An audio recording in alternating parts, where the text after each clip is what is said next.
అవిధేయులై ఉండుట మానుకొని మీ దుష్ట క్రియలను బట్టి ఎవడునూ ఆర్పివేయలేనంతగా నా ఉగ్రత అగ్నివలే కాల్చకుండునట్లు యూదులారా యెరూషలేము నివాసులారా యెహోవాకు లోబడి ఉండుడి. చాలు. ఈరోజు మనం ఆలోచన చేయబోతున్న విషయం ఏంటంటే, ముళ్ళ పొదలలో విత్తనములు చల్లక మీ బీడు పొలమును దున్నుడి. చాలాసార్లు మనము ఏం చెప్పుకున్నామంటే, దేవుడు మొదటి నుంచి కూడా వాక్యాన్ని బోధించేటప్పుడు, ఆయన మాటల్లో తెలియజేసేటప్పుడు అర్థం కాని భాషలో మాట్లాడేవాడు కాదు. కొన్ని ప్రత్యేక సందర్భాల్లో ఆయన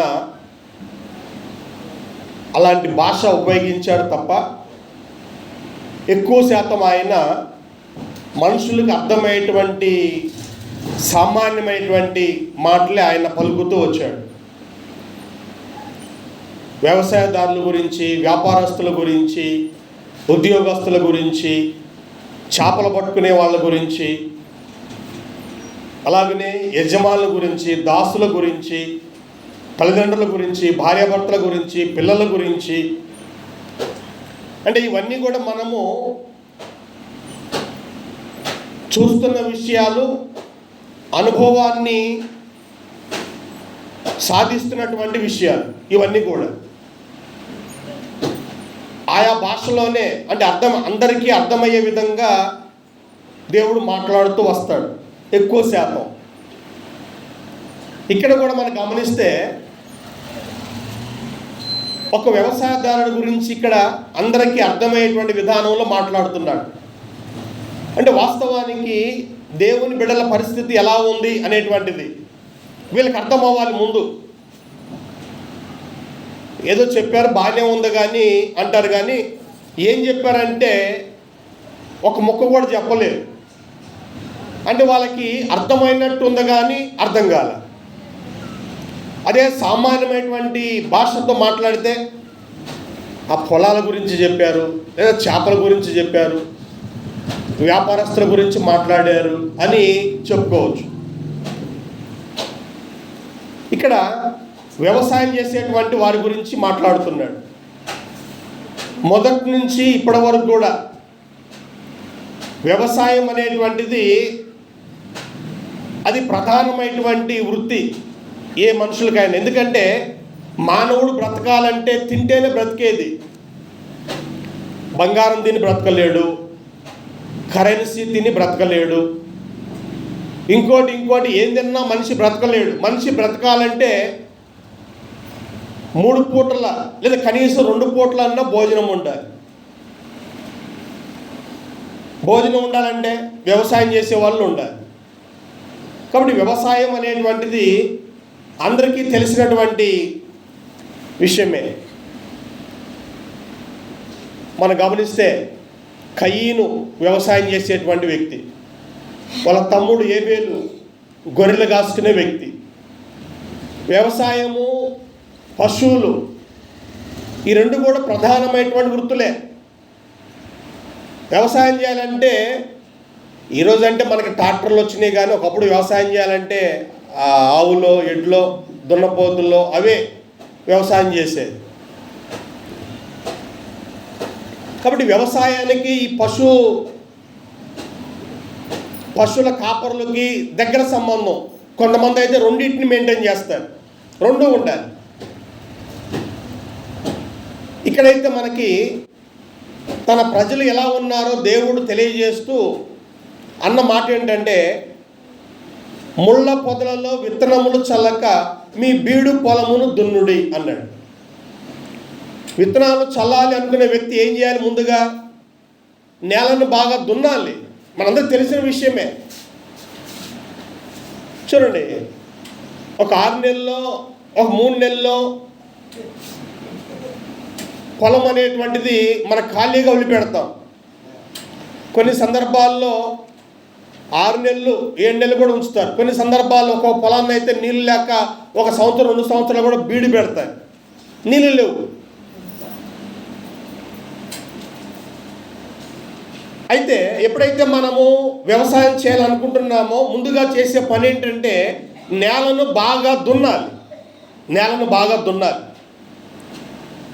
అలా దున్నకుండా విత్తనాలు చల్లితే ఏమవుతుంది? వర్షం వచ్చింది, నేల మొత్తం తడిసే ఉంది. మన వాళ్ళు ఏం చేస్తారంటే 4-5 వర్షాలు పడిన తర్వాత బాగా దున్నుకొని ఆ తర్వాత ఇంకొక వర్షం వచ్చిన తర్వాత విత్తనాలు వేస్తారు. అలా కాకుండా ఆ బీడు దాంట్లోనే వర్షం పడింది అని చెప్పి 2-3 వర్షాలు పడ్డాయి అని చెప్పి నేల మెత్తగా ఉందని చెప్పి విత్తనాలు చల్లారనుకోండి, ఏమవుతుందంటే చల్లినటువంటి విత్తనాల్లో ఏదో ఒకటి మొలకెత్తుద్ది. ఒకవేళ మొలకెత్తినా కూడా అది ఎదగదు. చివరికి పంట అనేటువంటిది అసలు చేతికే రాదు. కాబట్టి రైతులు చేస్తున్న మొట్టమొదటి పని ఏంటంటే నేలను బాగా చదును చేసుకోవాలి. యెషయా గ్రంథము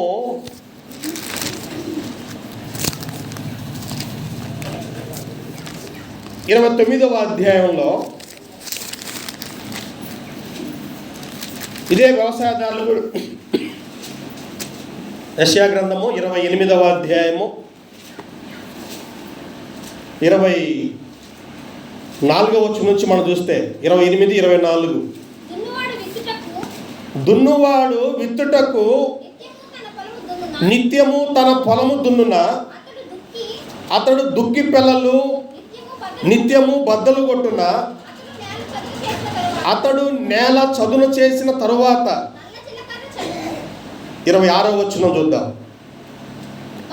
వాని దేవుడే తగిన క్రమము వానికి నేర్పి ఉన్నాడు, ఆయన వానికి ఆ పని బోధించున్నాడు. వ్యవసాయదారుడు ఏం చేస్తాడండి? ముందు పొలాన్ని దున్నుతాడు.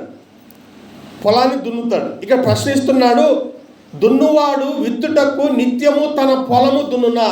నిత్యము దున్నుతాడా? ఇంక విత్తనాలు చల్లకుండా ఇక రోజు పోయి కాసేపు దున్ని వస్తాడా? 4 సార్లు 5 సార్లు బాగా దున్ని నేల మొత్తం బాగా చదును చేసిన తర్వాత అప్పుడు విత్తనాలు వేస్తాడు. అంతేగాని ఇక రోజు దున్నేటువంటి పని పెట్టుకోడు. అతడు దుక్కి పిల్లలు నిత్యము బద్దలు చేయినా అక్కడక్కడ గడ్డలు ఉంటాయి. వాటిని రోజు కొడతాడా? కొట్టడు. అతడు నేల చదును చేసిన తరువాత నల్ల జీలకర్ర చల్లును, తెల్ల జీలకర్ర చల్లును, గోధుమలు వరుసగా విత్తును, ఎవలను తాను ఏర్పరిచిన చేనిలో చల్లును, దాని అంచున మిరప మొలకలు వేయును కదా. వాని దేవుడే తగిన క్రమం వానికి నేర్పి ఉన్నాడు. దున్నిన తర్వాత ఏ నెలలో ఏ విత్తనాలు వేయాలో, ఏ కాలానికి ఏ పంట వేయాలో రైతులు ఆలోచించి విత్తనాలు వేస్తుంటారు. వరుసగా మన సాళ్ళు అంటాం కదా, ఎవరు నేర్పారు సాళ్ళు వేయమని? వరిలాగా ఎలా పడితే అలా చల్లవచ్చు కదా అన్ని పంటలు. ఒక వరే ఎలా పడితే అలా చల్లుతాడు, కానీ మిగతా పంటలు వరుసగా సాల్లాగా వేసుకుంటాడు. ఎలా వచ్చింది ఇతనికి జ్ఞానము? ఆ రోజుల్లో అంటే యూదులు ఆ గట్ల మీద మిరప చెట్లు వేసుకుంటారంట. వాళ్ళు గట్ల మీద వాస్తవానికి వాళ్ళ పంట మొత్తం కూడా గోధుమలు, ఎవల పంట, అదే వాళ్ళకి ఎక్కువ పంట. లేదా ద్రాక్ష తోటలు, ఒలివ తోటలు అవి వేసుకుంటారు. అయితే ఈ గోధుమ పంట వేసినప్పుడు ఆ గట్ల మీద మిరప మొలకలు వేస్తారంట, మిరప చెట్లు వేసుకుంటారంట. వాని దేవుడే తగిన క్రమం వానికి నేర్పి ఉన్నాడు. మానవునికి ఇంత జ్ఞానం ఎలా వచ్చిందంటే దేవుడు ఆ జ్ఞానాన్ని మనిషికి ఇచ్చాడు. ఆయన వానికి ఆ పని బోధించుతున్నాడు. అంటే దేవుడు నేర్పిస్తేనే మానవుడు ఇలా నేర్చుకున్నాడు. వరుసగా విత్తనాలు వేసుకోవాలి, ఆ ముందు పొలాన్ని దున్నాలి, చదువును చేయాలి, గడ్డలుంటే నల్లగొట్టుకోవాలి. ఆ తర్వాత చూడండి 27వ వచనంలో, సేతిగాడు నల్ల జీలకర్ర పదునుగల యంత్రము చేత నూర్చడు, బండి చక్రములను జీలకర్ర మీద నడిపింపడు కానీ కర్ర చేత నల్ల జీలకర్రను, చువ్వ చేత జీలకర్రను దొల్లగొట్టును కదా.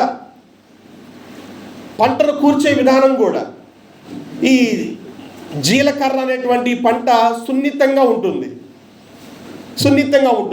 కాబట్టి ఏం చేస్తాం, కర్ర తీసుకొని దాన్ని మెల్లిగా నలగొడుతూ ఉంటాడు. మన ఆవాలు వేసినప్పుడు అలాగనే పరిస్థితి, కర్ర తీసుకొని మెల్లిగా కొట్టుకుంటూ ఉంటారు ఆవాలు వేసిన వాడు, అది ఇంకా సున్నితమైనటువంటిది. అంటే అదే గోధుమ పంట అయితే ఎద్దుల చేత బండి చక్రాల చేత తొక్కిస్తాడు. ఎలా వచ్చింది ఈ జ్ఞానం అంటే దేవుడు వానికి నేర్పాడు. కింద చూడండి 29వ వచనంలో, జనులు సైన్యములకు అతిపెద్దగా యెహోవా చేత దాన్ని నేర్చుకొందురు, ఆశ్చర్యమైన ఆలోచన శక్తియు అధిక బుద్ధి అనుగ్రహించువాడు ఆయనే. ఏ పంట వేసుకోవాలి, పంటని ఎలా సమకూర్చుకోవాలి, ఎప్పుడు నీళ్ళు పెట్టుకోవాలి, ఎప్పుడు విత్తనాలు వేయాలి, వరుసగా ఎలాగ విత్తనాలు వేయాలి, ఈ క్రమం అంతా కూడా దేవుడు వానికి నేర్పించాడు. ఈరోజు వ్యవసాయం చేసే వాళ్ళు మీరు గమనిస్తే వాళ్ళు ఏ యూనివర్సిటీలో చదువుకోరు, వాడు అసలు చదివే రాదు వాళ్ళకి, కానీ చక్కగా వ్యవసాయం చేస్తారు. ఎలా వచ్చింది ఆ జ్ఞానం రైతులకు? వాని దేవుడే తగిన క్రమాన్ని వానికి నేర్పాడు. ఇది మన వాళ్ళకి అర్థం కాదు. దేవుడే వానికి ఆ జ్ఞానాన్ని, ఆ బుద్ధిని దేవుడే అనుగ్రహిస్తున్నాడు. అయితే ఇలాంటి జ్ఞానంతో మొదటి నుంచి కూడా మనుషులు చక్కగా వ్యవసాయం చేసుకుంటూ వస్తున్నారు. మొదటి నుంచి కూడా చాలా చక్కగా. కొన్ని ప్రాంతాల్లో అయితే విస్తారమైనటువంటి పంటలు పండించేవాడు, విస్తారమైనటువంటి పంటలు. మోషే సంఖ్యాకాండము, అప్పుడు మోషే గారు ఉన్నప్పుడు గోత్రానికి ఒకళ్ళ చొప్పున, సంఖ్యాకాండం 13వ అధ్యాయంలో గోత్రానికి ఒకళ్ళ చొప్పున కనాను దేశాన్ని చూడమని పంపిస్తాడు. సంఖ్యాకాండము 13వ అధ్యాయము 23వ వచనం నుంచి మనం చూద్దాం. 13:23 చదువు. వారు ఎష్కేలు లోయలోనికి వచ్చి అక్కడ ఒక గెలగెల ద్రాక్ష చెట్టు యొక్క కొమ్మను కోసి దండెతో ఇద్దరు మోసిరి. మరియు వారు కొన్ని దానిమ్మ పండ్లను, కొన్ని అంజూరపు పండ్లను తెచ్చిరి. ఇక చూడండి, కనాను దేశానికి వెళ్ళినప్పుడంట అక్కడ ఒక ఆయన ఒక ద్రాక్ష తోట నాటాడు. ఒక తోటని ఆయన మెయింటైన్ చేస్తున్నాడు. ఇశ్రాయేలు ప్రజలు 12 మంది వెళ్ళారు అక్కడికి, ఆ దేశం చూద్దామని. అది వేరే వాళ్ళ దేశం, వీళ్ళు చూడటానికి వెళ్ళారు. అసలు ఆ దేశంలో పంటలు ఎలా పడతాయి, మనుషులు ఎలా ఉంటారు, అవన్నీ చూడమని మోషే పంపిస్తే వాళ్ళు వెళ్ళారండి. వెళ్తే చూడండి ఏం జరిగిందంట, ఒక లోయలోకి ఒక ద్రాక్ష చెట్టు తోట దగ్గరికి వచ్చారంట. ఒక కొమ్మకి ఒక్కటే గెల ఉందంట, ఒక గెల ఉందంట. ఆ గెలను కోస్తే దండెతో ఇద్దరు మోయాల్సి వచ్చిందంట. ఒక గెల అంటే ఎంత ఉంటుంది? ఇప్పుడు మనం పండించే ద్రాక్ష తోట అయితే ఒక గెల అంటే ఒక జత్తే ఉంటుంది, 2 ఏళ్ళతో పట్టుకోవచ్చు మనం. కానీ ఆ రోజుల్లో ఆ ద్రాక్ష ఒక్క గెలని ఇద్దరు మోయాల్సి వచ్చిందంట. అంటే ఈరోజు అరటికాయ గెల కంటే కూడా ఇంకా పెద్ద గెలలు, అరటికాయ గెలనే సహజంగా ఒక మనిషి మోస్తాడు, దానికంటే కూడా ఇంకా పెద్దదంట. ఆ విధంగా ఆ రోజుల్లోనే బాగా పంటలు పండించిన వ్యక్తులు కూడా ఉన్నారు. అయితే ఇలాంటి జ్ఞానం అనేటువంటిది ఎలా వచ్చింది మనుషులకంటే, దేవుడు వానికి ఆ జ్ఞానం ఇచ్చాడు. ఎందుకు ఇచ్చాడు ఈ జ్ఞానం మనిషికి అంటే, మనిషి బ్రతకాలంటే తినాలి కదా, ఆహారమే ముఖ్యం. ఆహారం లేకపోతే ఏ మనిషి బ్రతకలేడు, ఈ భూమి మీద ఏ మనిషి కూడా బ్రతకలేడు. కాబట్టి దేవుడే అందరికీ వ్యవసాయం చేసినటువంటి జ్ఞానాన్ని దేవుడిచ్చాడు. అంత మాత్రమే కాదు, కానీ ఐగుప్తు దేశంలో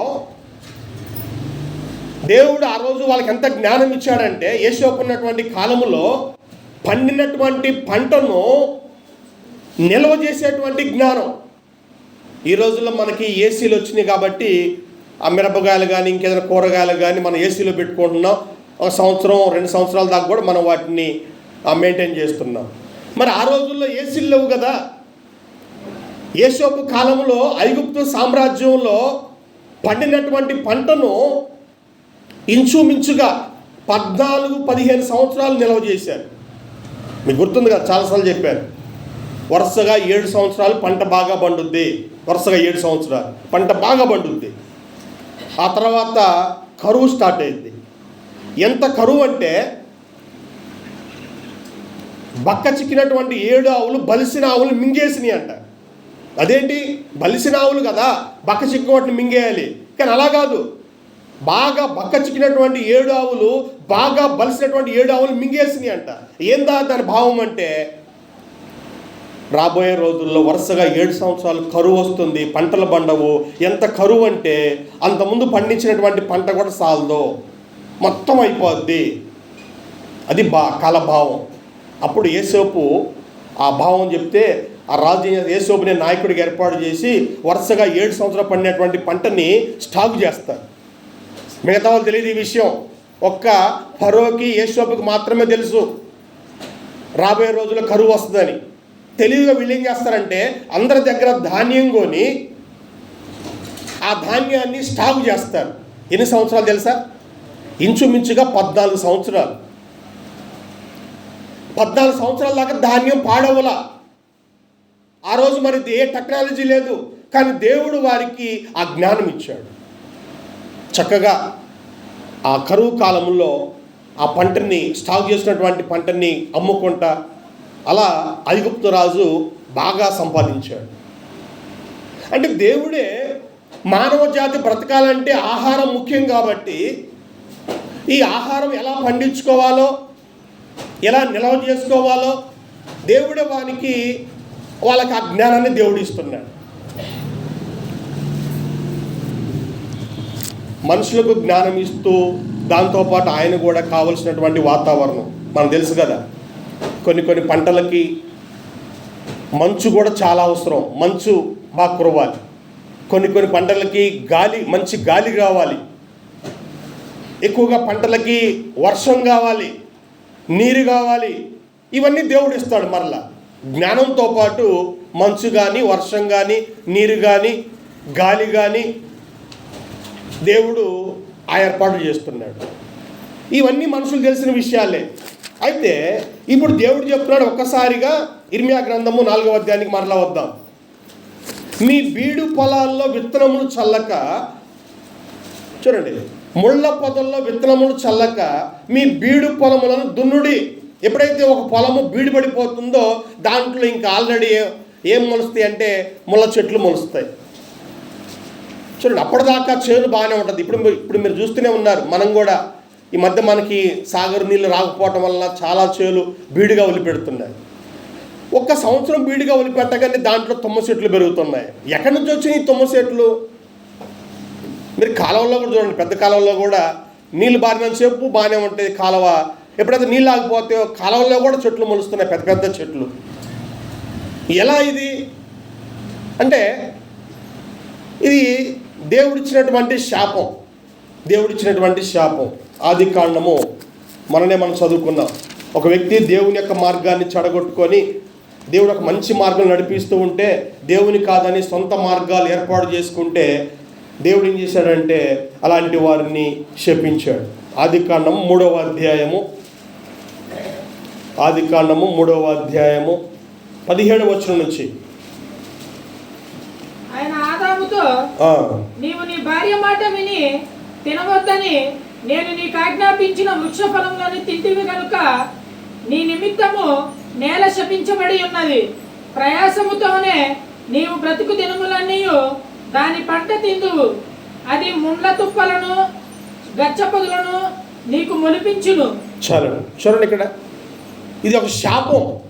ఎప్పుడైతే మనిషి దేవుని యొక్క మార్గాన్ని కాదని, అయ్యా నీ మాటలు చాలు, ఇంకా నీ బోధ చాలు, అది చేయొద్దంటావు, ఇది చేయొద్దంటావు, దీన్ని చేయమంటావు, దాన్ని చేయమంటావు, ఇవన్నీ మాకు కష్టంగా ఉంటున్నాయి, ఇంక చాలు, మా జీవితం మమ్మల్ని బతకని, మమ్మల్ని వదిలేయి, మా స్వేచ్ఛను లాక్కుంటున్నావు, మా సంతోషాలు లాక్కుంటున్నావు అనేటువంటి విధానంలో మనుషులు దేవుని యొక్క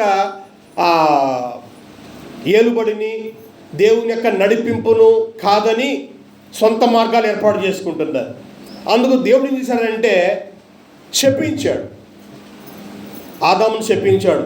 ఎలా అన్నాడంటే నీ నిమిత్తము నేల శపించబడి ఉన్నది.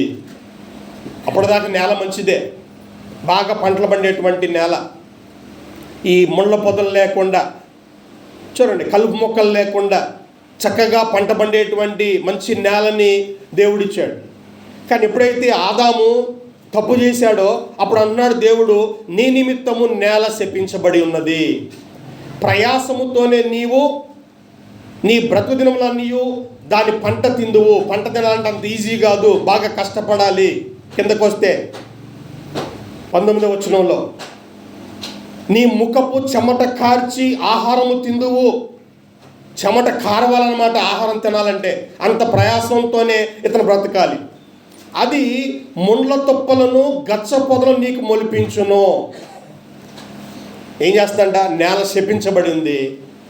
నువ్వు ఒక పక్క వ్యవసాయం చేస్తూనే ఉంటావు, ఒక పక్క కలుపు తీస్తూనే ఉంటావు, మళ్ళీ కలుపు పెరుగుతూనే ఉంటుంది. ఒక్కసారి నువ్వు ఒక 2 నెలలు 3 నెలలు ఆపావంటే వెంటనే తుమ్మల చెట్లు, ఆ చెట్లు ఈ చెట్లు మొలుస్తావంటే చేలో ఎక్కడి నుంచి వచ్చినాయి? కలవల్లో కూడా చెట్లు వస్తున్నాయి. ఎక్కడి నుంచి వచ్చినాయి? శాపం, దేవుడిచ్చినటువంటి శాపం అది.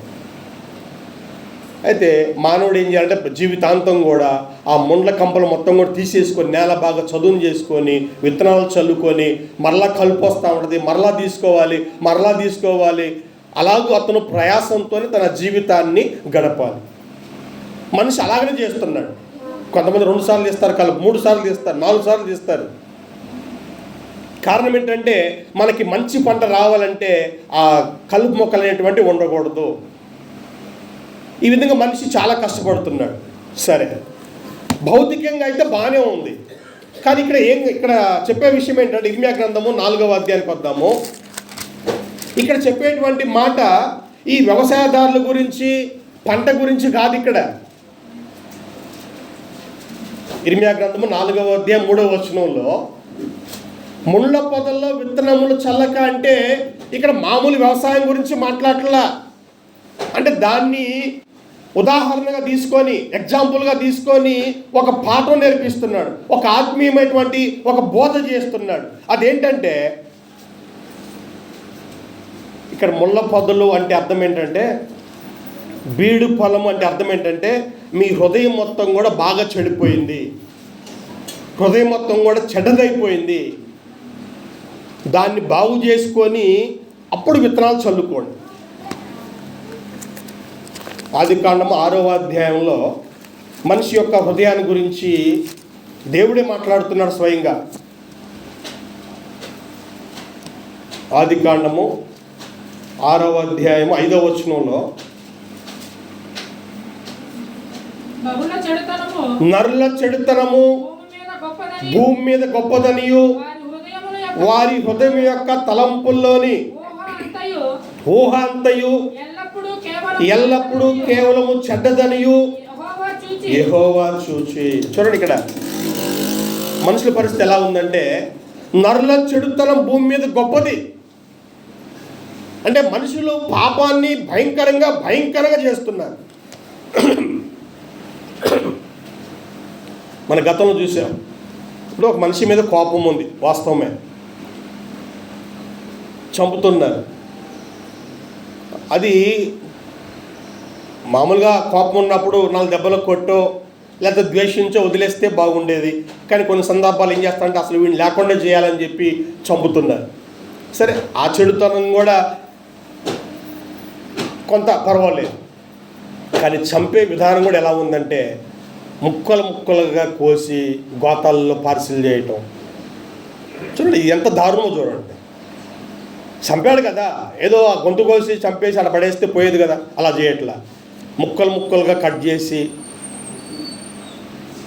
చూడండి దారుణాలు చూడండి. అలాగే దొంగతనానికి వచ్చావు, దొంగతనమే తప్పు, దొంగతనానికి వచ్చావు, వచ్చిన తర్వాత ఎవరన్నా అడ్డం వస్తే వాళ్ళని చంపేయటం. అంటే చెడుతనాన్ని పెంచుకుంటా పోవటం. దొంగతనానికి వచ్చినప్పుడు దొంగతనం చేసి వెళ్ళాలా, మనుషులు చంపుతున్నాడు. ఇంకొన్ని సందర్భాల్లో ఆ మనుషుల్ని పాడు చేసి, స్త్రీలను అయితే పాడు చేసి, ఇలా చెప్పుకుంటూ పోతూ చూడండి. కొన్ని సందర్భాల్లో మరి వ్యామోహంతో మోహంతో ఒక స్త్రీని అనుభవించి ఆ తర్వాత విచ్చలవిడిగా చేసి చివరి చంపేసి వెళ్ళిపోవడం. అంటే ఈ చెడుతనం ఎలా ఉందంటే ఇది అందుకన్నాడు చెడుతనం గొప్పదని. చెడుతనం గొప్పదంటే అర్థం ఏంటి? విచ్చలవిడిగా పాపాన్ని ఇంకా పెంచుకుంటూ పోతున్నారు. ఇప్పుడు వాస్తవానికి మనం వేడి పెంచడం, డిగ్రీలు పెంచడం ఉంటుంది. ఇప్పుడు మనకి ఎండ ఉంది కదా, నిన్న పేపర్లు అదే వేశారు 46 డిగ్రీలు ఉంటుంది ఈరోజు ఎండ, బయటికి రాకండి అని చెప్తా ఉన్నారు 2-3 రోజుల నుంచి. అంటే మామూలుగా ఎండ ఎలా ఉంటుంది, ఎంత ఉంటుంది అంటే 30 డిగ్రీలు 35 అలా ఉండేది. కానీ ఇప్పుడు 46, 40 అట్లా. చెడుతనం కూడా పెంచుకుంటూ పోతున్నారు. పెంచుకుంటూ మామూలుగా ఒక వ్యక్తి మీద మనకు కోపం ఉంటే ఒక వారం పలకకుండా, ఒక నెల పలకకుండా సరే సహజం అనుకోవచ్చు. జీవితాంతం నేను బలకను, సచ్చిందాక బలకను అని అంటే ఆ చెడుతనం గొప్పది. ఇలాగ మనుషుల యొక్క చెడుతనం భూమి మీద గొప్పదిగా ఉంటుంది. హృదయం ఎలా ఉందంటే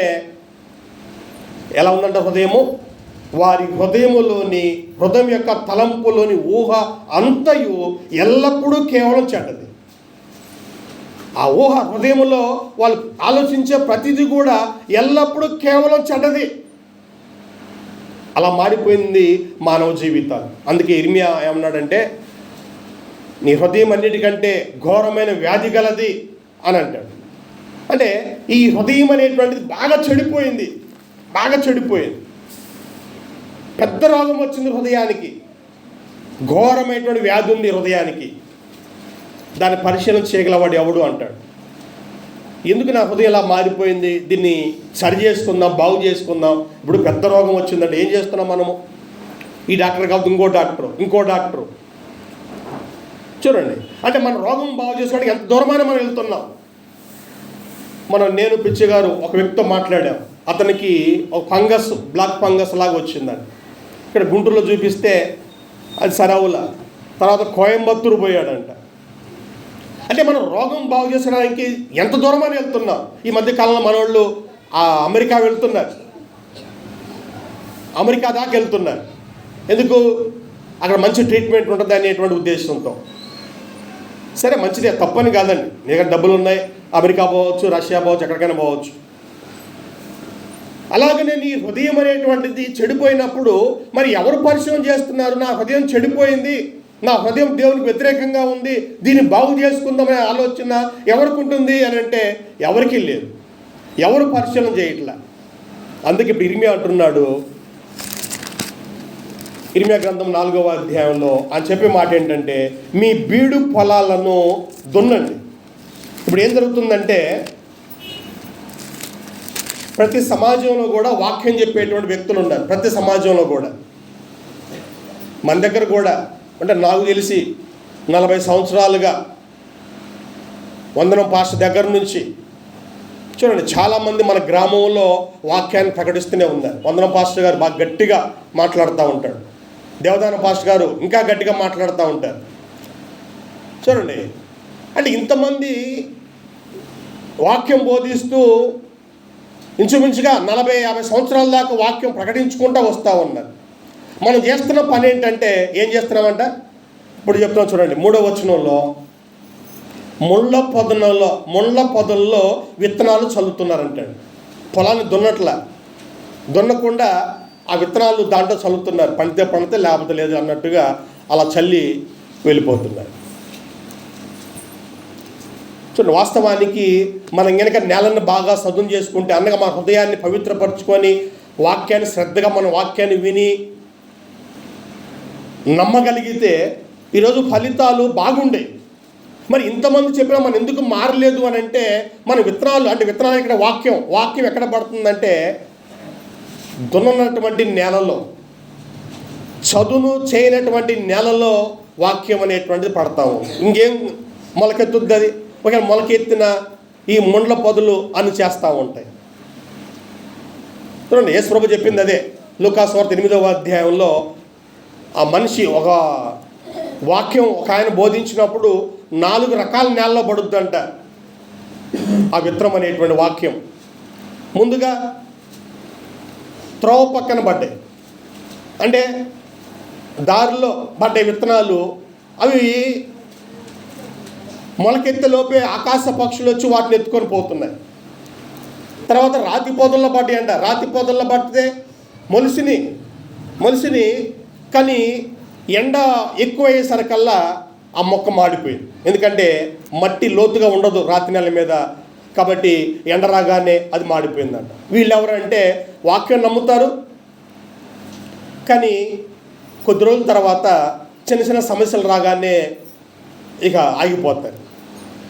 దేవుని నమ్ముకున్నావు, ఏ మేలు జరిగింది, ప్రార్థనకి వెళ్తున్నావు, ఏం సాధించావు నువ్వు అని దేవుని మార్చేటువంటి వాళ్ళు ఈ మధ్య కాలంలో మనోళ్ళు కొద్దిగా తగ్గించారు. కానీ ఒకప్పుడు ఎలా ఉంటుందంటే ఈ దేవుడు కాబట్టి ఇంకో దేవుడు అన్నట్లుండేది. ఇప్పుడు ఎలా ఉందంటే వాతావరణం ఈ పాస్టర్ గారు కాబట్టి ఇంకో పాస్టర్ గారు, ఈ సంఘం కాబట్టి ఇంకో సంఘం అన్నట్లుగా ఉంది ఈరోజు వాతావరణం. మతం మార్చేటువంటి వాళ్ళు చాలా తగ్గిపోయారులే, కానీ ఈ సంఘాలు మార్చేవాళ్ళు, సేవకులు మార్చేవాళ్ళు చాలామంది ఉన్నారు. అంటే విషయం ఏంటంటే వీళ్ళ నేల ఎటువంటిదంటే రాతి నేల, మట్టి ఎక్కువగా లేదు. ఒక సమస్య వచ్చినప్పుడు ఈ సమస్య ఎందుకు వచ్చింది, నా పొరపాటు ఏమన్నా, లేకపోతే నేను చేయాల్సింది చేయలేకపోతున్నానా అని పరిశీలన చేసుకోవాలి. అంతేగాని మొత్తం దేవుని మీద నెట్టడం కాదు. ఇంకా ఇలా జరిగినప్పుడు ఇక దేవుడి మీద నెట్టడమే, ఆయన పని చేశాడు, ఇంత నమ్ముకున్నా నాకు ఎందుకు మేలు చేయట్లేదు. అలా కాకుండా నువ్వేమన్నా చేయాల్సింది చేయలేకపోతున్నావా, సంపూర్ణ విశ్వాసం లేదా, ఇలాంటి కొన్ని లెక్కలు వేసుకోవాలి. మూడవది ఏం చేయాలంటే ముండ్ల పొదలు. ఇది ఎలా ఉంటాయంటే మొక్కలు పెరుగుతాయి కానీ అవి ఎదగలేవు. ఎందుకంటే ఆల్రెడీ అక్కడ ముళ్ళ చెట్లు ఉన్నాయి. ఈ మొక్కలు పెరగటానికి ఆ ముళ్ళ కంపులు అడ్డం వస్తున్నాయి. అవి మీద ఉన్నాయి కాబట్టి, పైన ఉన్నాయి కాబట్టి ఈ మొక్కని ఎదగనిట్లా. ఈ మొక్క బాగా ఎదిగితేనే కదా కొమ్మలు, ఆకులు వచ్చి, పూత వచ్చి బాగా కాయలు కాసేది. అది ఎదగనిట్లా. ఇంకేం కాయలు కాస్తుంది, ఏదో 1-2. ఇలాంటి వాళ్ళు అంటే వీళ్ళు నేలన్నీ పూర్తిగా సదును చేయాలి. 4వ నేల ఏంటంటే మంచి నేల. మంచి నేల అంటే అర్థం ఏంటంటే వాక్యాన్ని వాళ్ళు శ్రద్ధగా వింటారు, ఏదైతే విన్నారో అవన్నీ పూర్తిగా పాటిస్తారు. ఇప్పుడు మనుషుల పరిస్థితి ఎలా ఉందంటే, ఆ రోజు ఇశ్రాయేల్ పరిస్థితి కూడా ఎలా ఉందంటే, వాళ్ళు కూడా ఇశ్రాయేల్ ప్రజలు ఏం చేస్తున్నారంటే చూడండి, యెషయా గ్రంథము 1వ అధ్యాయంలో వాళ్ళ పరిస్థితి ఏంటో స్పష్టంగా చెప్తున్నాడు.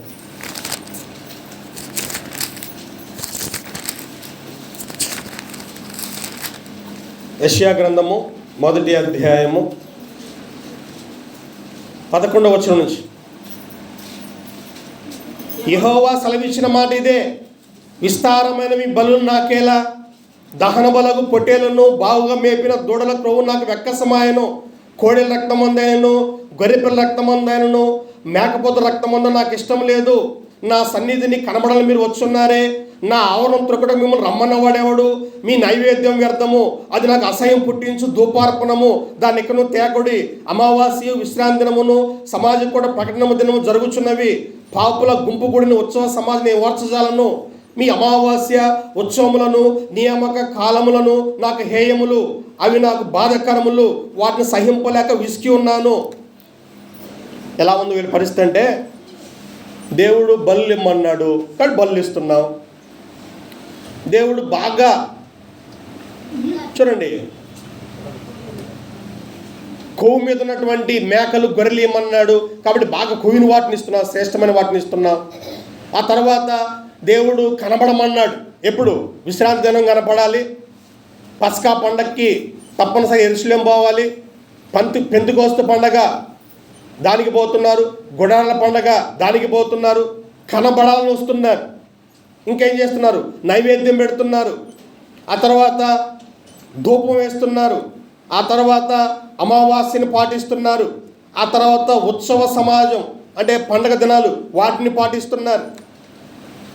దేవుడు ఎందుకు నాకు అసహ్యము, నాకు బాధాకరంగా ఉంటుందో దేవుడు ఎందుకు మాట్లాడాడు? చెప్పిందా ఇవన్నీ కూడా వాళ్ళు కల్పించుకుంది కాదు ఇవన్నీ కూడా. నైవేద్యం పెట్టమంది ఆయనే, ధూపం ఏమైనది ఆయనే, గొర్రెల మేకలు ఇమ్మంది ఆయనే, పండగలు చేయమంది ఆయనే, అమావాస్య పాటించమని చెప్పింది ఆయనే. ఇన్ని చెప్పినటువంటి ఆయన ఇప్పుడు నాకు అసహ్యం వేస్తుంది, అసలు మీరు రావద్దు అని ఎందుకు అంటున్నాడు? ఎందుకనంటే ముళ్ళ పొదల్లో విత్తనాలు చల్లుతున్నారు. వాళ్ళ జీవితాలు బాగు చేసుకోకుండా. చూడండి చెప్తున్నాడు, కింద చెప్తున్నాడు చూడండి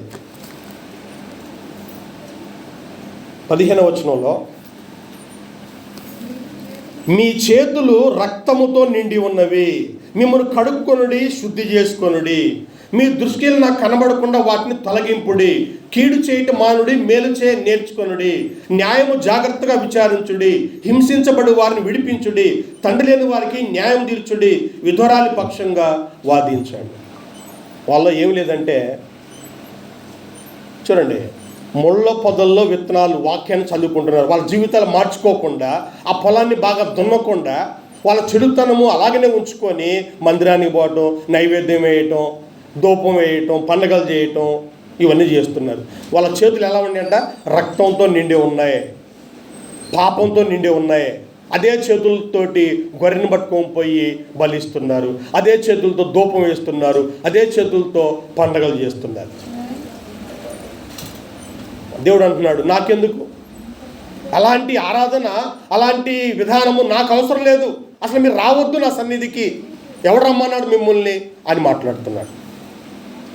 అంటే విషయం ఏంటంటే, ఒక పంట బాగా పండాలంటే మనము చూడండి 4 సార్లు 5 సార్లు మనం వ్యవసాయం చేసుకుంటున్నాం కదా, బాగా దున్నుతున్నాం కదా. ఈరోజు ట్రాక్టర్లు వచ్చినాయి చూడండి, ట్రాక్టర్లు వచ్చినాయి, ఇంకా ట్రాక్టర్ కంటే కూడా ఇంకా పెద్దది వచ్చింది, మొత్తం ముక్కలు చేసి పెట్టుద్ది అది. చూడండి, ఇవన్నీ వచ్చి మనం నేలని బాగా చదువుని చేసుకుని విత్తనాలు చల్లుతున్నామే. అలాంటి మనము దేవుని సన్నిధికి రావాలి అని అంటే చూడండి ఎలా వస్తున్నామంటే, ఎలా పడితే అలా జీవితాలు మార్చుకోకుండా ఇదిగో ఇక్కడ కూడా వచ్చి ఈ వాక్యం అనేటువంటిది మనం మనలో వేసుకుంటే ఏం ఫలిస్తుంది? అదే అన్నాడు, మీ బీడు పొలాన్ని ముందుగా దున్నండి. ఇర్మియా గ్రంథము 4వ అధ్యాయానికి మరలా వద్దాం. మీ బీడు పొలాన్ని దున్నండి, పొలాన్ని ముందు బాగు చేయండి. 4వ వచనం, అవిధేయులై ఉండుట మానుకొని. చూడండి, అవిధేయులై ఉండుట మానుకొని. అవిధేయులు అనేటువంటి మాట కింద చెప్పాడు చూడండి, మీ హృదయములకు ఛేదన సంస్కారం. అంటే హృదయంలో మారు మనసు లేదు, హృదయాలు మార్చుకోవట్లా, హృదయాన్ని అలాగనే ఉంచుకొని మొండికి తిరిగారు. ఎన్ని చెప్పినా వినరు, ఎంతమంది వచ్చి చెప్పినా కానీ వినరు. ఇంకా చెప్పాను కదా, నాకు తెలిసి 40 సంవత్సరాలుగా, అంటే అంతకుముందు ఏం జరిగింది నాకు తెలియదు, కానీ నాకు తెలిసి వందనం పాస్టర్ గారు, దేవదానం పాస్టర్, ఇలాగూ అప్పటి నుంచి ఇప్పటిదాకా కూడా ఎంతోమంది గట్టిగా చెప్తున్నా, తిన్నా తినకపోయినా, ఇచ్చినా ఈకపోయినా కానీ నమ్మకంగా సేవ చేస్తున్నా మళ్ళీ మార్పు రాలేదు అని అంటే మనం ఏ స్థితిలో ఉన్నామంటే, ఇలాగనే ముండ్ల పొదల్లో మన విత్తనాలు చల్లుకుంటూ పోతున్నాము. దీనివల్ల ఏంటంటే ఏమైంది? రైతు ఏడుస్తాడు, దేవుడు ఏడుస్తాడు, సేవకుడు ఏడుస్తాడు. అంతే కదా. నేలను బాగా చదువుని చేసుకుని విత్తనాలు నాటితే మంచి వ్యవసాయం, పంట బాగా పండుద్ది, రైతు సంతోషంగా ఉంటాడు. ఇక్కడ దేవుని సేవకుడు ఇంత కష్టపడి వాక్యం బోధిస్తుంటే మనం ముండ్ల పొదల్లో వేసినట్లుగా మన హృదయాలు మార్చుకోకుండా, మన ప్రవర్తన మార్చుకోకుండా వాక్యం విని వెళ్ళిపోతూ ఉంటే సేవకుడు ఏడుస్తాడు, దేవుడు ఏడుస్తాడు.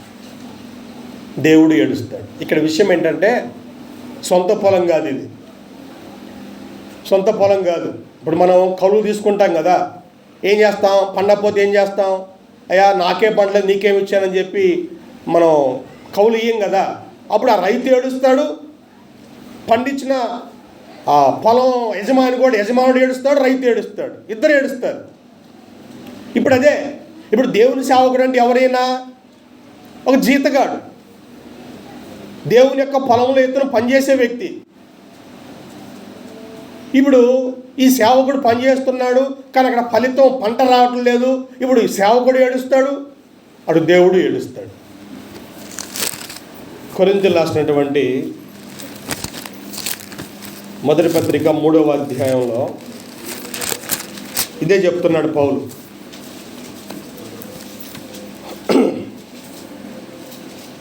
కొరింథీ రాసిన మొదటి పత్రిక 3వ అధ్యాయం 6వ వచనంలో, నేను నాటితిని, అపోల్లో నీళ్లు పోసాను. చూడండి, పౌలేమో నాటాడంట, అపోల్లో అనేటువంటి వ్యక్తి నీళ్లు పోసాడంట. అంటే ఆ రోజుల్లో కొన్ని సంఘాల్లో ఒక్కళ్ళే పనిచేసేవాళ్ళు కాదు. ముఖ్యంగా ఈ కొరింథీ సంఘంలో ఎలా ఉండేదంటే పరిస్థితి, మొదటి అధ్యాయం చెప్పుకొచ్చాడు చూడండి. కొరింథీ సంఘంలో ఎంతమంది పనిచేశారంటే 12వ వచనంలో పౌలు, అపోల్లో, పేతురు ఇలా 3 పనిచేశారండి కొరింథీ సంఘంలో. ఇంకా చాలామంది ఉన్నారు, తిమోతి, సోస్తెనేసు ఇలాంటి వ్యక్తులు కూడా. అంటే మెయిన్గా అక్కడ పనిచేసిన వాళ్ళు పౌలు, అపోల్లో, పేతురు 3 పనిచేశారు. ఇక్కడ అదే అంటున్నాడు, నేను నాటాను, అపోల్లో నీళ్లు పోసాడు. అంటే వీళ్ళు ఎవరు? వీళ్ళు కింద చెప్తాను చూడండి. కిందకు వస్తే 8వ వచనం, నాటువాడును నీళ్లు పోయేవాడును ఒక్కడే. పౌలైనా అపోల్లైనా వాళ్ళిద్దరు కలిసి పనిచేశారు. ప్రతివాడు తాను చేసిన కష్టం కొలది జీతం పుచ్చుకొనును. మేము దేవుని జత పనివారమై ఉన్నాము, మీరు దేవుని వ్యవసాయమును దేవుని గృహములై ఉన్నారు. మీలేమో సంఘం అంటే ఏంటి? పొలం. సంఘం అంటే దేవుని పొలం. మేమెవరమే? దేవుని యొక్క జత పనివారము. దేవుడు పనిచేస్తున్నాడు దీంట్లో, మేము కూడా కలిసి పనిచేస్తున్నాం దేవునితో పాటు. మీరు బాగా పండాలని నేను, అపోల్లో, పేతురు ఇలా మేము కష్టపడి వ్యవసాయం చేశాం, పనిచేసాం. మీరెవరు? పొలం లాంటి వాడు. ఇప్పుడు ఏం చేయాలి? బాగా పండాలి. బాగా పండకపోతే ఏమవుద్ది? పౌలు ఏడుస్తాడు, అపోల్లో ఏడుస్తాడు, అంతకంటే ఎక్కువగా దేవుడు ఏడుస్తాడు. చూడండి, ఈ రోజుల్లో రైతులు మరి వేసినటువంటి పంట చేతికి రాక నానా బాధలు పడుతున్నారు. ఒక రైతు యొక్క బాధను మనం ఈరోజు ప్రత్యక్షంగా మనం చూస్తున్నాం. అప్పులైపోయి అన్ని అమ్ముకొని, కొంతమంది అయితే ఆ బాధలు భరించలేక చనిపోయిన వాళ్ళు కూడా కొన్ని వేల మంది ఉన్నారు. అంటే ఆ బాధ ఏంటో మనము ప్రత్యక్షంగా చూస్తున్నాం. అలాగనే ఇదే బాధ, ఇంతకంటే ఇంకా ఎక్కువ బాధ దేవుడికి ఉంది, దేవుని సేవకులకు ఉంది. ఎందుకంటే ఈరోజు సంఘాలలో పంట కనపడట్లా. చూడండి, కొన్ని సందర్భాలు ఎలా ఉంటుందంటే, ఎక్కడ మీటింగ్ పెట్టినా వేల మంది, లక్షల మంది వస్తున్నారు. ఇది చూసి బయట వాళ్ళు, వేరే వాళ్ళు ఏమో అమ్మో ఏదో చేస్తున్నారు, మన దేశం ఏదో చేస్తున్నారు, క్రైస్తవ్యాన్ని బాగా వ్యాప్తి చేస్తున్నారు, రేపు మన మతం అసలు కనుమరుగైపోద్దామని వాళ్ళు భయపడుతున్నారు.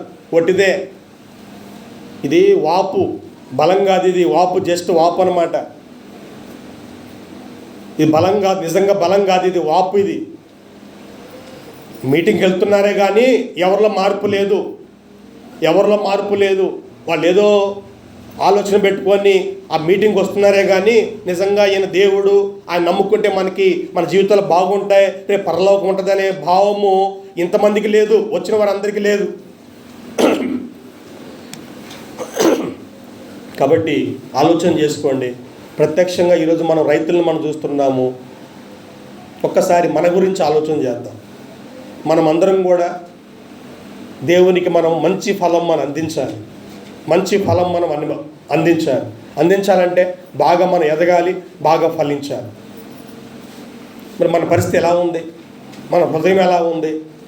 బాగు చేసుకుంటున్నామా? చెడు అలవాట్ల నుండి తీసేసుకుంటున్నామా? లేకపోతే అదే ఇదే దేని దానికి వెళ్ళండి అని వస్తున్నామా? ఇలాగైతే పంట చేతికి రాదు. మనకు తెలుసు, నేల ఎంత చదును చేస్తే, కలుపు లేకుండా ఎంత మనం బాగా పనిచేస్తే అంత పంట మనం పొందుకుంటాం. ఇక్కడ విషయం ఏంటంటే, విత్తనం మంచిదే, మంచి విత్తనమే. నేల అనేటువంటిది నువ్వు, అది నీలో ఉంది. విత్తనం మంచిదే, దేవుడు చేయాల్సింది దేవుడు చేస్తున్నాడు, ప్రతి సేవకుని పంపిస్తున్నాడు, వాక్యం సమృద్ధిగా ఉంది, అన్నీ బాగానే ఉన్నాయి. కానీ ఇక్కడ సమస్యల్లా నేలే. మన హృదయం ఎలా ఉంది? నీ చేతుల్లో ఉంది. పౌలు అంటున్నాడు, నా శరీరాన్ని నలగొట్టి దాన్ని లోపరుచుకుంటున్నాను అంటున్నాడు. అంటే దాన్ని వ్యవసాయం బాగా చేస్తున్నాడు. ఫలాన్ని రైతు ఏం చేస్తాడు? బాగా దుల్లగొడతాడు దాన్ని ఎంత సదును చేస్తే వాడికి అంత పంట వస్తుంది తెలుసు కాబట్టి 4 సార్లు 5 సార్లు అయినా సరే దాన్ని నేలని గుల్లగుల్ల చేస్తాడు. పౌలు అంటున్నాడు, నా శరీరాన్ని నలగొట్టి దాన్ని లోపరుచుకుంటున్నాను. మరి మన పరిస్థితి ఎలా ఉంది? శరీరాన్ని ఏమన్నా మనం నలగొట్టుకుంటున్నామా? చివరిగా మాట చదువుకొని మనము ముగించుకుందాం. అదే మొదటి కొరింథీ 9వ అధ్యాయము 27వ వచనం మాట చదువుకొని ముగించుకుందాం. 9:27 గాలిని కొట్టినట్లు నేను పోట్లాట్లు లేదు కానీ. చూడండి, ఇక్కడ గాలిని కొట్టమంటే మనం ఎప్పుడన్నా దారిని వెళ్తున్నప్పుడు చెడు వాసన వచ్చిందనుకోండి, ఇక ముక్కు దగ్గర చేతులు పెట్టి ఇసురుతూ ఉంటారు, అది రాకుండా మనకు రాకుండా. గాలిని కొట్టాలని చూస్తే మనం ఏం చేయలేము, ఎంత కొట్టినా అది పోదు. అది గాలిని కొట్టినా అది వృధా, ఆ ప్రయాసం వృధా. గాలిని కొట్టడం కాదండి, దేన్ని కొట్టాలా? చూడండి, ఒకవేళ ఇతరులకు ప్రకటించిన తర్వాత నేనే భ్రష్టునైపోదునేమని నా శరీరం నలగొట్టి దాన్ని లోపరుచుకుంటున్నాను. మంచి వ్యవసాయం చేస్తున్నాడు, తన దేహాన్ని బాగా నలగొట్టుకుంటున్నాడు.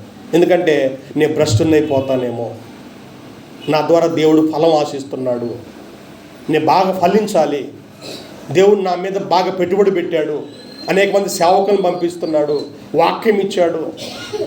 తెలుసు కదా మనకి గ్రంథం మన చేతికి రావడానికి చాలామంది ప్రాణాలు అర్పించారు,